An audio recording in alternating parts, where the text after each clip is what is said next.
Millions of New York apartments now have frozen rents. Look at this. New York, the Independent Rent Guidelines Board just froze the rent.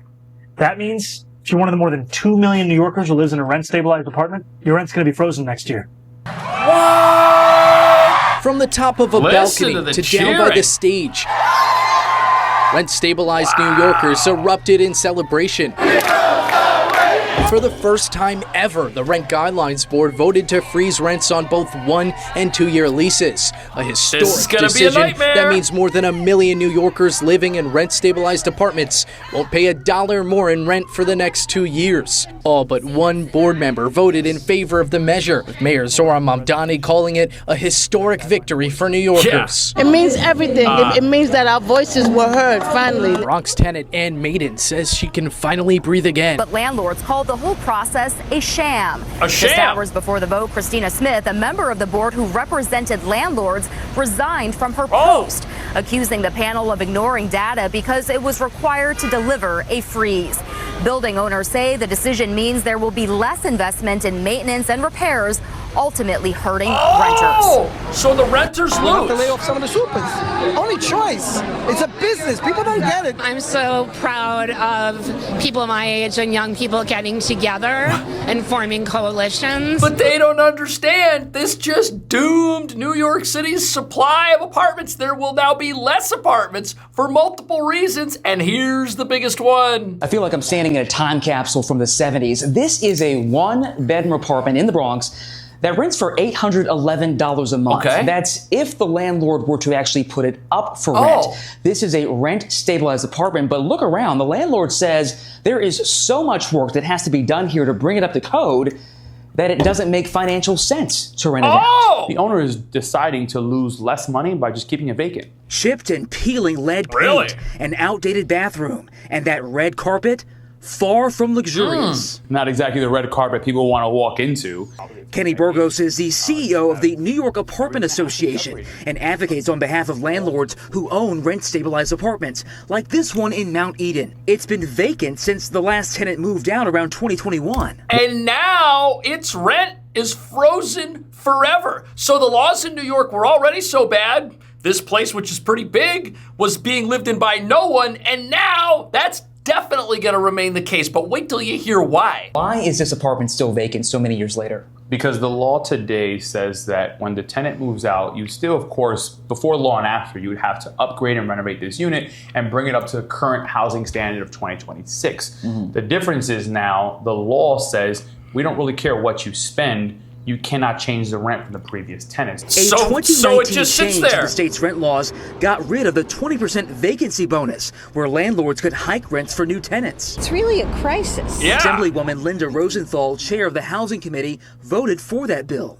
We found that with the 20% vacancy bonus, it was an incentive for landlords to harass tenants out. Finally, we righted the scales. Landlords didn't like that, and what they said immediately after we passed it was, we're going to keep apartments off the market. But that's reality. Reality says if your $800 apartment costs $100,000 to fix up and you can only charge $800 a month for it, you're not going to dump $100,000 into a losing investment. It's a business. What do you say to that? I say, what do they then say to landlords who have already gone bankrupt, who've already been in foreclosure? Something definitely wrong here. The tug of war between landlords and tenants advocates leaves lifelong New Yorkers like Troy Williams caught in limbo. I live in a tier 2 shelter right now, and that's why I have a voucher now, you know? And I'm really trying to, get back to where I was this time 2 years ago.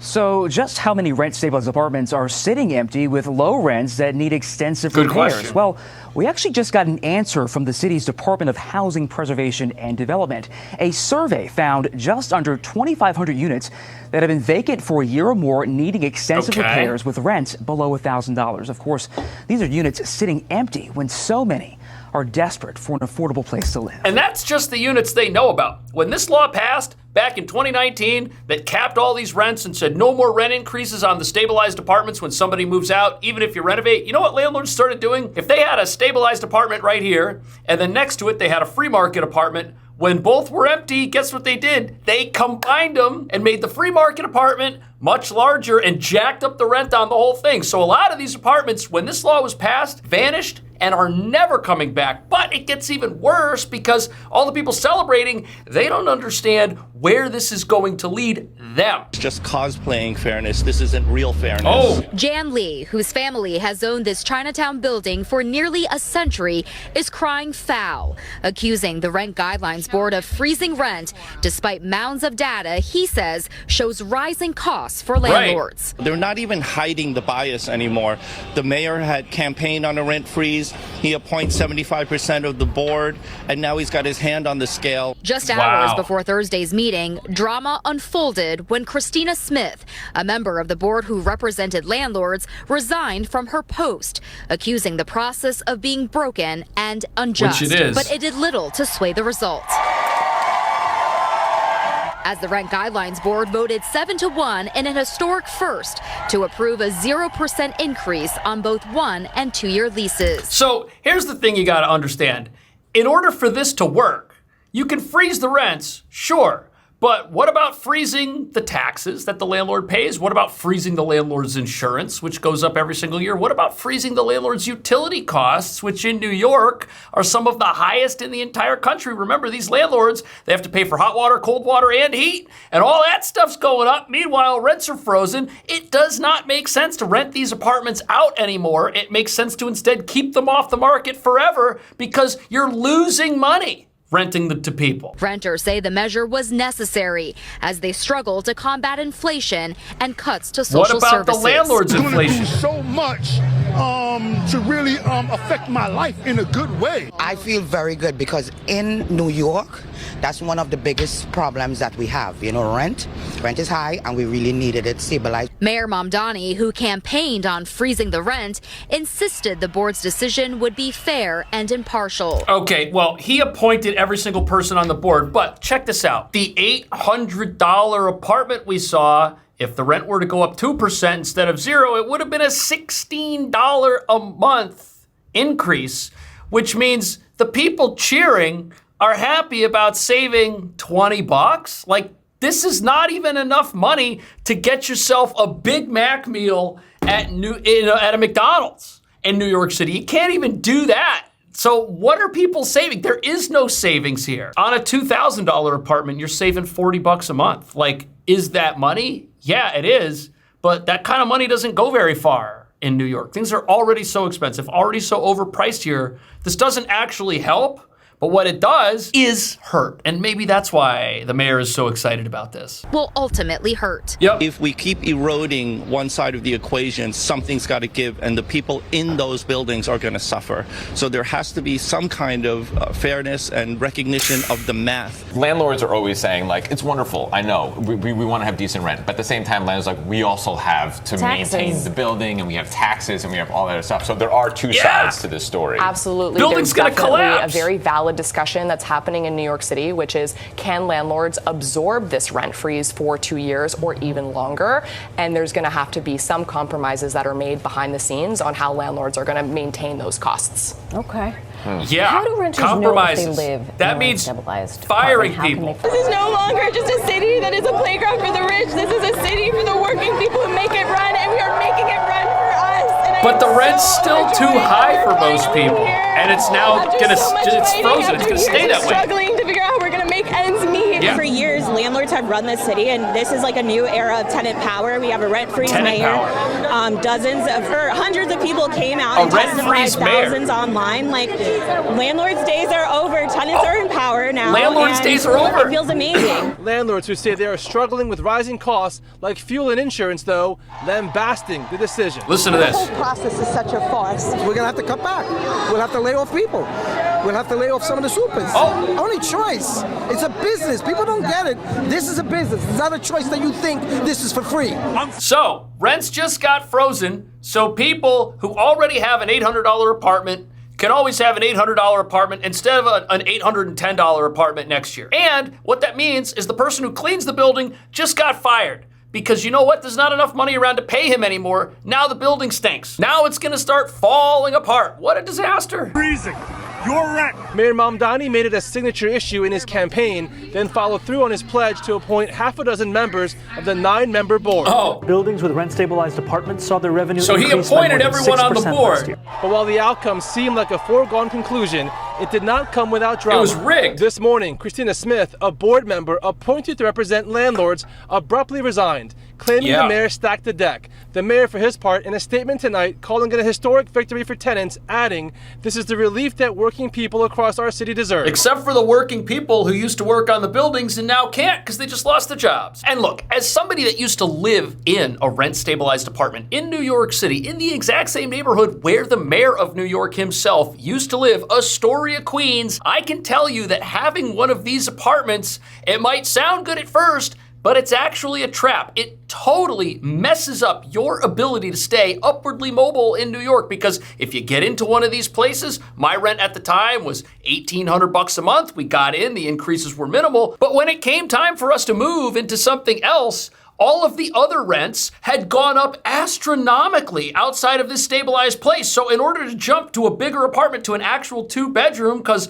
our family was growing, we had to pay double the rent. We were not prepared for that. It was a massive shock. In fact, the rent was more than double. It was $4,500 a month for the 2-bedroom we found after paying $1,800 a month. So people get trapped in these things and they can't move. And now, yes, the rents are frozen on these apartments, but here's what that's gonna do. That's gonna mean that the people who have them have even less of a reason to move. And if people aren't moving out of the places where they live, new people who do not have an apartment yet cannot move in to New York City. And when you have zero turnover, the rent on the tiny number of apartments that still exist is just gonna go through the roof. It's gonna go higher and higher. New York City is already breaking records for how high the rents are here on these market rate apartments. And if people can't find a place to live because nobody's willing to move out and no one has the ability to be upwardly mobile, that is essentially a tax on people that live in New York City, a hidden tax. Because if you wanna leave, you're gonna have to pay double the amount of rent. People cannot afford that. When it's time to move out or when it's time to get a bigger place,